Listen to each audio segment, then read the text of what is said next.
some preseason standouts among prospects around the NHL, and a quick intermission on Marco Rossi and if he can turn the ship around. All coming up on today's episode of Locked On NHL Prospects. You are Locked On NHL Prospects, part of the Locked On Podcast Network. Your team every day.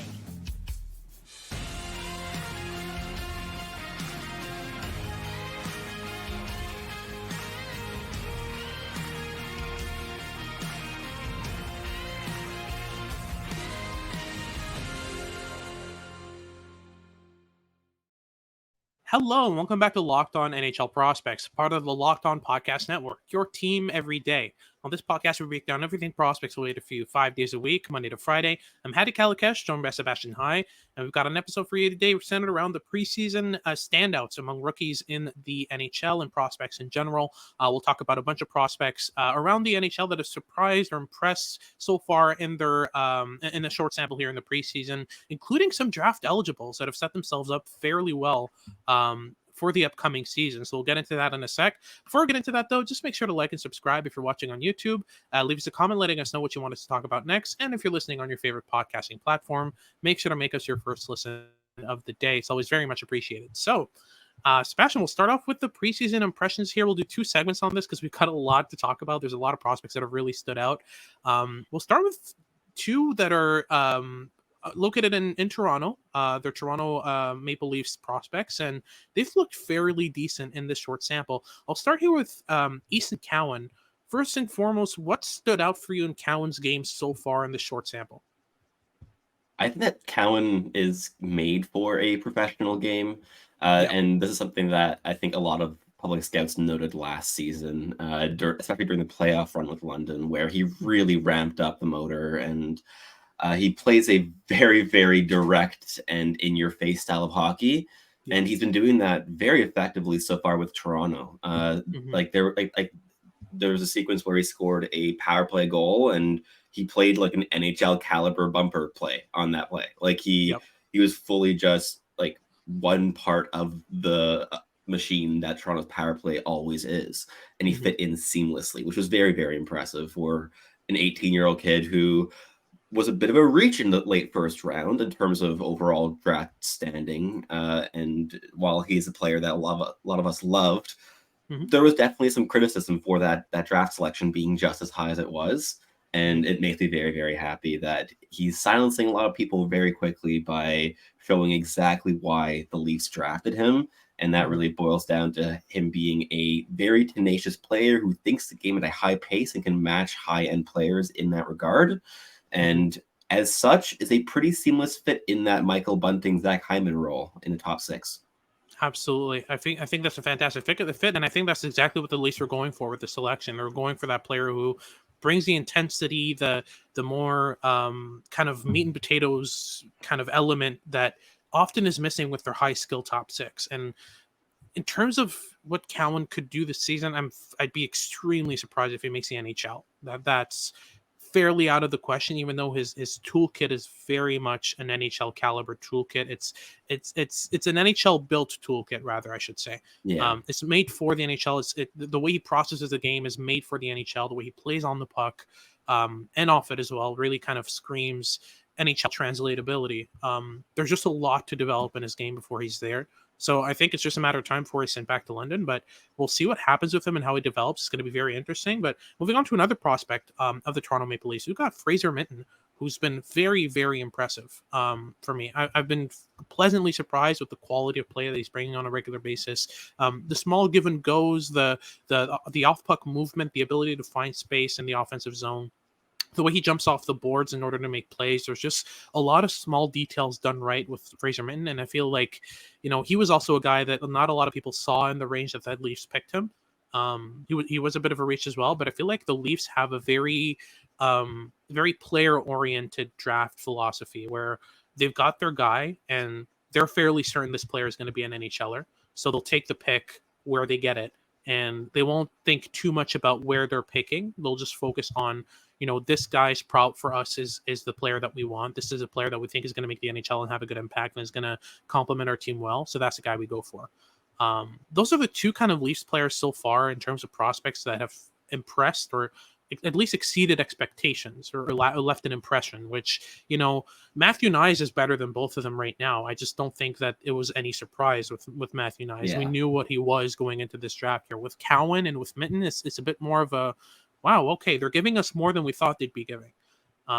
Speaking of which, Zach Benson, I feel like, everyone thinks of him as a long-term project. I've been saying it since pretty much December that I wouldn't be surprised if Zach Benson does a great job at preseason and maybe even earns a role out of the lineup. I don't think it's necessarily a realistic possibility, but I wouldn't count it out. People look at his size, look at his lack of high-end skating, and they look at that and say, okay, well, this guy needs 3-4 years. I'd say Zach Benson is a year tops away from the NHL the way he's playing right now. I mean, the 360-degree awareness, the playmaking ability, the one-touch passing, the advanced awareness, the ability to think 2-3 steps ahead and out chess his opponents is just so ridiculously good, right?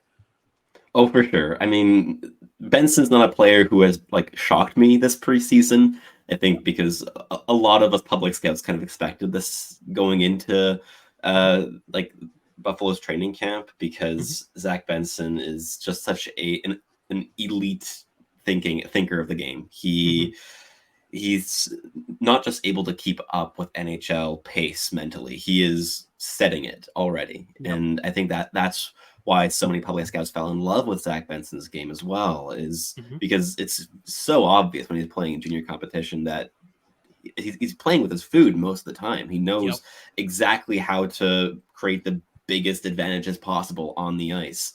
And seeing him do similar things at a lesser degree now against NHL competition is so promising to see, because obviously there's a bit of an adapting period there, but he's playing some excellent hockey, and he's still very much playing his style of hockey. He's bringing the way that he plays the game to the professional setting, which is exactly what I want him to do. And Buffalo fans are lucky. They have a real gem in Zach Benson, and he's going to be an impactful piece for a very long time.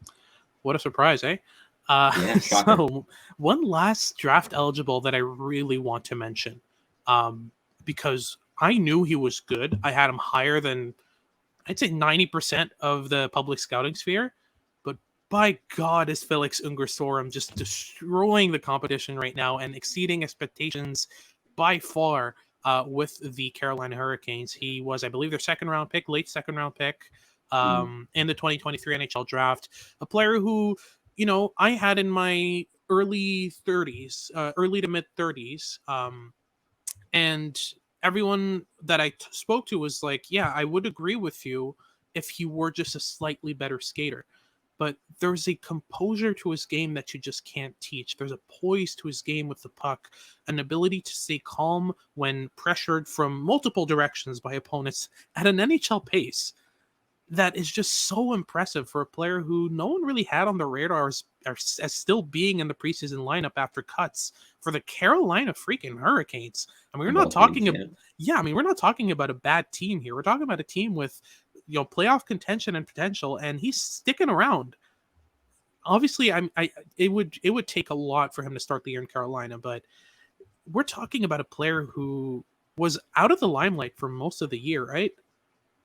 Oh, yeah. I mean, I think at Upper Prospects, we were really pumping his tires quite vocally, because we saw that he was not getting very much attention as a prospect, at least not relative to what we thought that he deserved to get in terms of the limelight. And I had him ranked 40th overall in the end, which, like you, was really towards the upper end of public rankings for Felix Unger Sörum. And what makes his game so special is his combination of these professional habits, the defensive capabilities, the composure, the calmness under pressure. And you pair that with what he flashes against junior competition and against his own age group, which is elite level playmaking ability, which has yet to really surface at the professional level for him, but is always there against junior competition. So you're always hoping that can take that jump to the next level. And in that case, you have a player who can unlock maybe second line upside while retaining that fallback game of that defensive presence. And I haven't watched much of preseason action in Carolina so far this year, but I'm assuming that Felix Unger Sörum is making his mark specifically due to the defense and the passing ability. Yep. And those are also two things that are very, very important in Carolina in that system, which is why he fits so well there. And I don't doubt that he's going to get an NHL shot in the next 2 to 3 years. That would be a great development for Carolina, who continues to take the guys that we all love.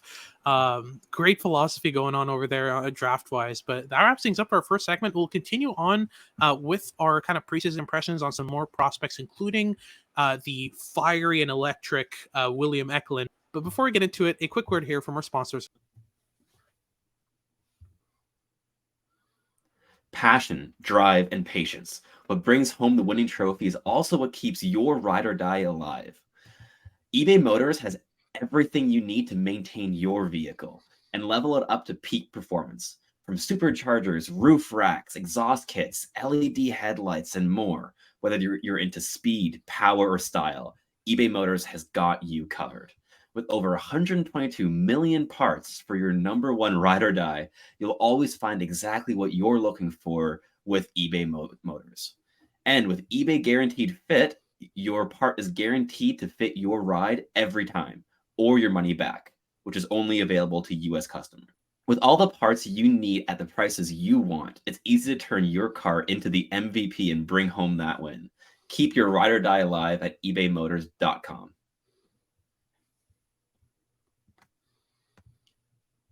All right, so moving on to our second segment.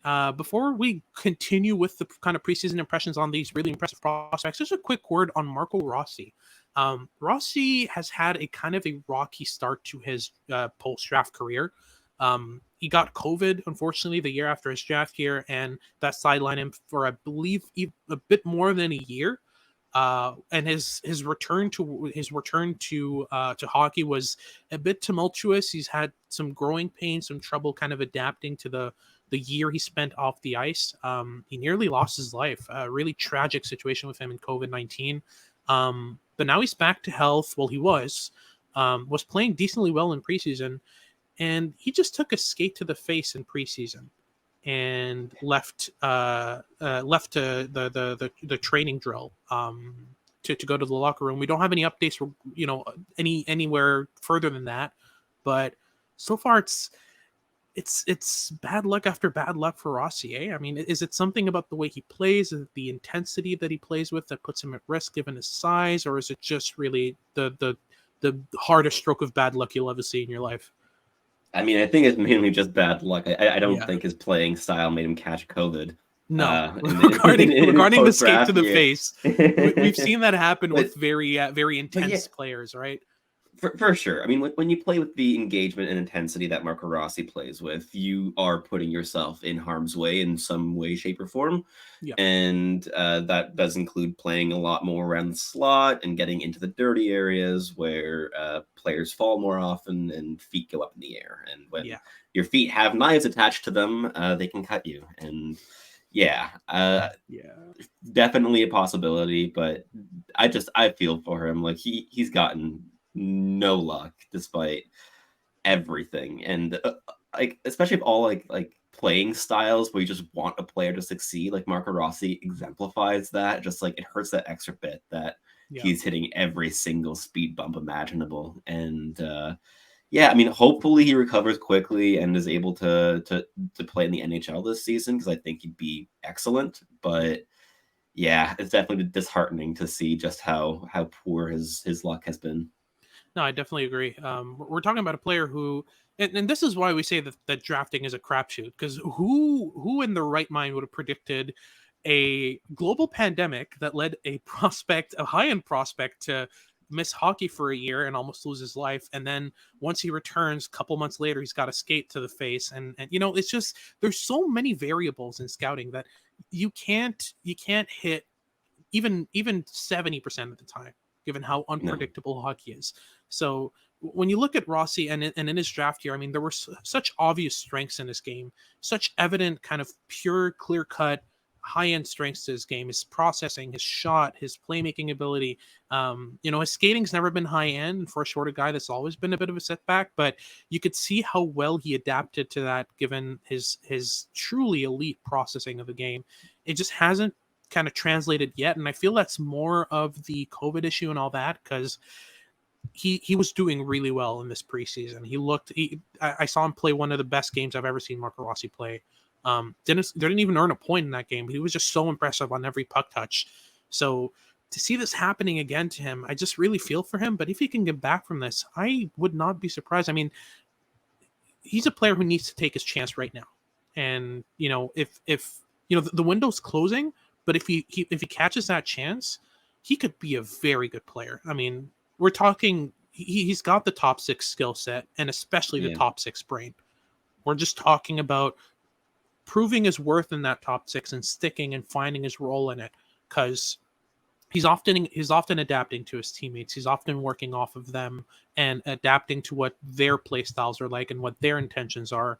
Rarely do I see Marco Rossi dictating play, except for that one game I saw in preseason where he was making his teammates work for him rather than the opposite. And when you're an elite player, that's what you're supposed to do. You look at Austin Matthews, he's revolutionized the way that Mitch Marner and Michael Bunting and Zach Hyman approach the game, because they know how good he is. They know that to get results, you have to play a certain way with him. Players that are good enough, they monopolize the decision-making process on the ice. And I feel like Marco Rossi can become that type of player. He just hasn't shown it yet. But once he develops that confidence, and once he gets enough reps in that he's not trying new things every game and trying to figure out what works and what doesn't, once he sticks to the playbook that works for him, I feel like we're going to see a top 6 Marco Rossi with high-end offensive potential. Do you still believe in that upside, or is it something that you kind of have soured on as the year have gone on? Oh, I still believe in it. I mean, I think he needs to get reps in at some level. Like that's really the key at this point, is just to get him playing games and staying healthy. But no, like the skill, like everything I've watched of him post draft has just reinforced my pre-draft views of him, and I was a very, very big fan of Marco Rossi's in his draft year. Reminds me a lot of like guys like Zach Benson, which are players that are just like right up my alley that I really, really appreciate and think are very, very valuable. But he needs to get reps in. Like he needs to stay healthy and get minutes, because no matter how talented you are and how you process the game and the tools you have, if you're not playing, you're not owning your skills and you're not going to progress. So I hope he's able to stay healthy, and because I think that if he can, that he will be a very impactful player. He needs a stretch of good luck here. Yeah, absolutely. So we still believe in the potential for Marco Rossi as a top 6 potential player. But that wraps things up for our second segment regarding Marco Rossi and an update on how he's going. Now we'll continue with our preseason impressions on some NHL prospects, some NHL rookies that have stood out or exceeded expectations, including William Eklund, who has been insanely good. We'll get right into that right after these messages from our sponsors. Our next partner is AG1, the daily foundational nutrition supplement that supports whole body health. I drink it literally every day. I take AG1 because I was honestly just tired of taking so many supplements when I was trying to kind of take care of my health. It made things difficult in terms of routine, but now I drink AG1 in the morning just before my coffee, and it really makes me feel like I'm doing something good for my body, and makes me feel like I'm ready for the day that I'm ready to take it on. Sometimes it wakes me up better than my coffee, honestly. I started drinking AG1 right after the end of the pandemic, when I was trying to get back into healthy routines. And it really helps when you build a routine around it, because it's quite easy to kind of fit it seamlessly into your morning routine. If you get up, go to the kitchen, make yourself a coffee, it's really easy to just fill a glass of water, drop some AG1 in there and drink it. And it's a quick way to kind of replace your multivitamin, probiotic kind of supplements. A very easy way to kind of give yourself a healthy foundation of routine in the morning. All great athletes have the one thing in common, is that they take care of their bodies well.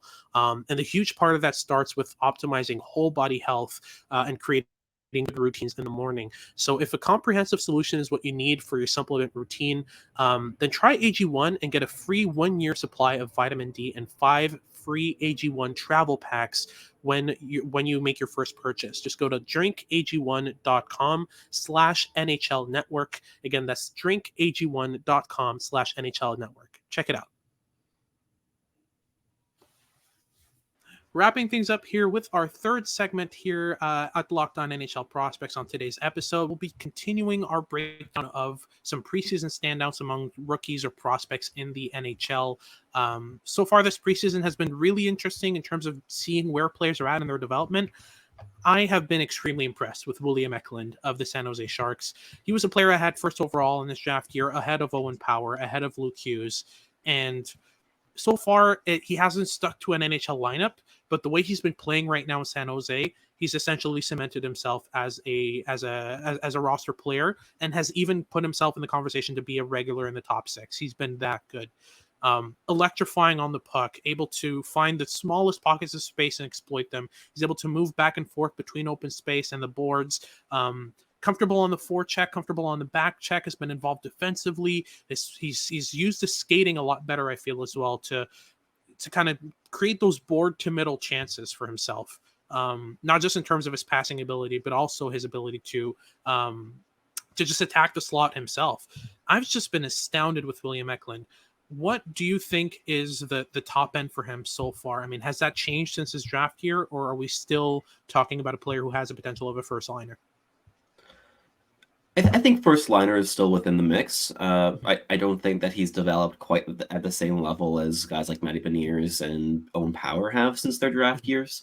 That said, I still think that his skill level, his processing ability, his overall finesse in the game are still enough for him to establish that top line type of role on a contending team. And I'm not entirely sure that he can be like the line driver in that type of scenario anymore.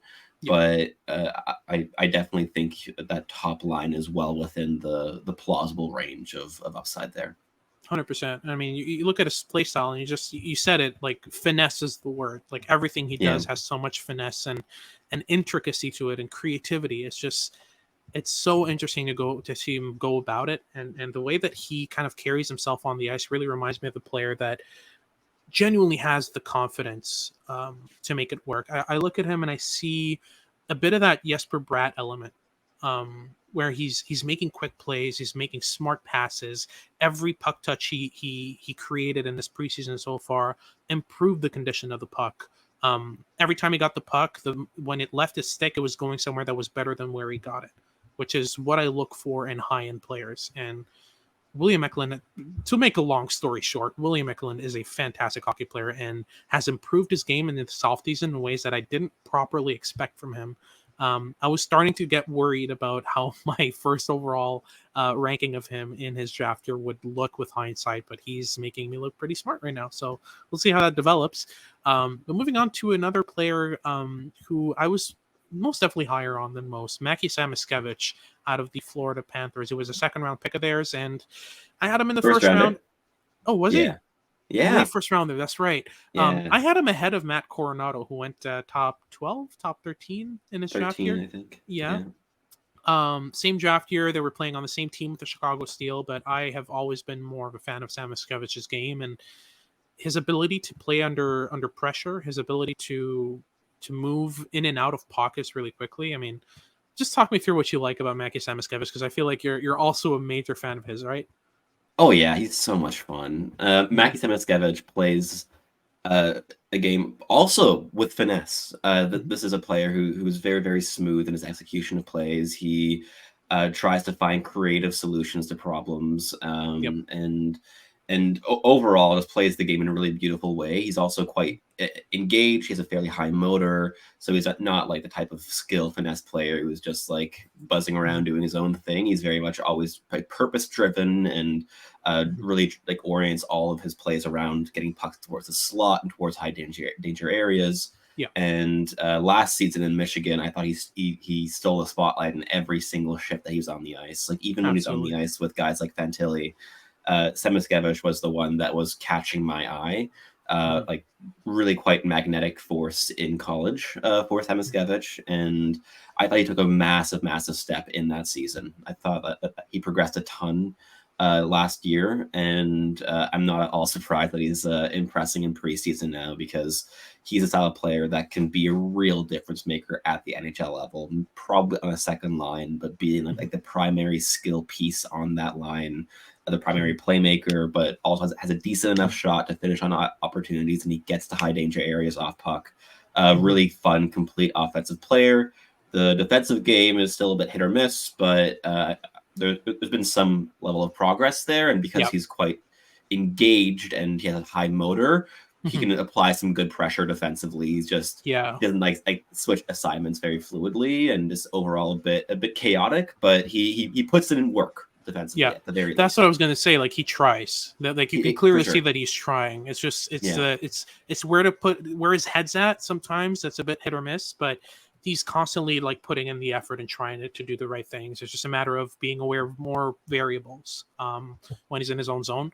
Just a player who constantly catches your eye, right? I mean, he's constantly kind of he like the puck gravitates to him to start with, and then most of the things he does with it are just mind-blowingly skillful.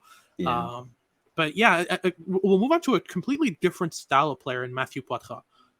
Very different, He's not dynamic by any means. He's not electric by any means, but I see him as this very simple but very efficient player. A lot of his puck touches come in dangerous areas. A lot of the chances he creates come from, occur in dangerous areas. The way he gets to them isn't the same way that Samoskevich does. Samoskevich will work hard and will outskill his opponents. He'll cut inside their feet. He'll read the direction of their feet and cut across it.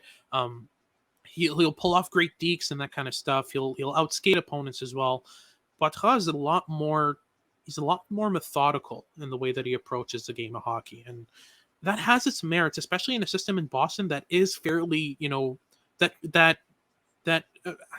it rewards the rudimentary aspects of the game rather than the more flair, elements of the game. Poitras, I feel, is going to thrive in Boston, and so far he's been really good. He scored in his first game for Boston. A lot of his puck touches, like I said, very simple plays, give and goes, very rarely makes a deke, often is just delegating and moving into space, which works as well.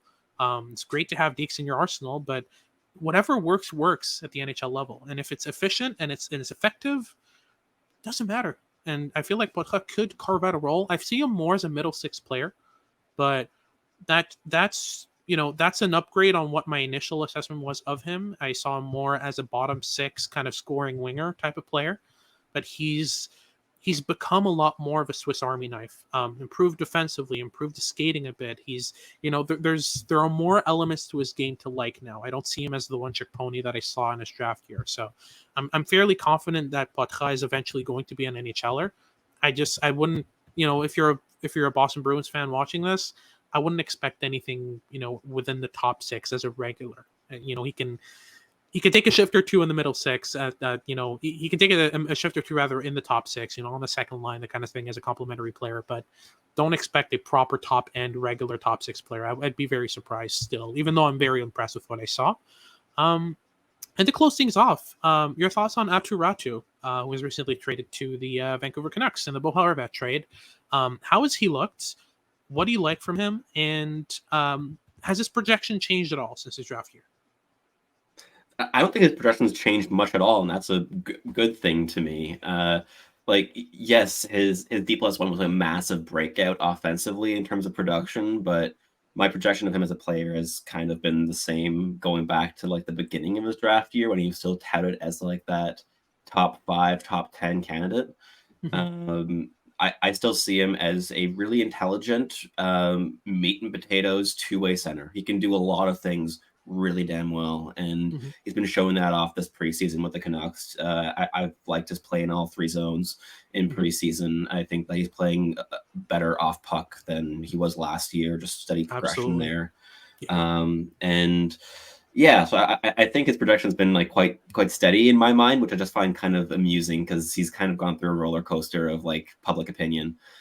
So I kind of feel for him because he's just a very, very simple, straightforward player and has had streaks where he's either produced not very much or a ton. And then you get him to like yo-yo between like the extremes of projection when I think he's just going to be a really solid like third line centerman, maybe a really decent second line centerman if the upside can really push it there.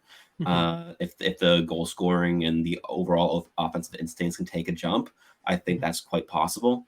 But either way, you're getting a really valuable asset here, and I thought that he was a great get in that Bo Horvat trade, and he's progressing nicely. Absolutely, I fully agree. But that wraps things up for today's segment, rather this episode. But that wraps things up for today's episode. Thank you very much for tuning in. If you're watching on YouTube, make sure to like and subscribe. Leave us a comment letting us know what you want us to talk about next. And if you have any questions about prospects, leave them down below. We always read our questions. Leave the best for our mailbag segments. And if you're listening on your favorite podcasting platform, make sure to make us your first listen of the day. For your second listen of the day, make sure to check out Locked On Sports Today. They've got all your news and updates about what's going on in sports, within the Locked On channel. And for your oh my God, I'm short-circuiting right now. You're fine. And make sure to tune in for our next episode as we discuss some of the prospects that were put on waivers. Andrew Cristal and our Game on the Line segment is back for this next episode. This has been Hadi with Sebastian High, and we hope you tune in next time.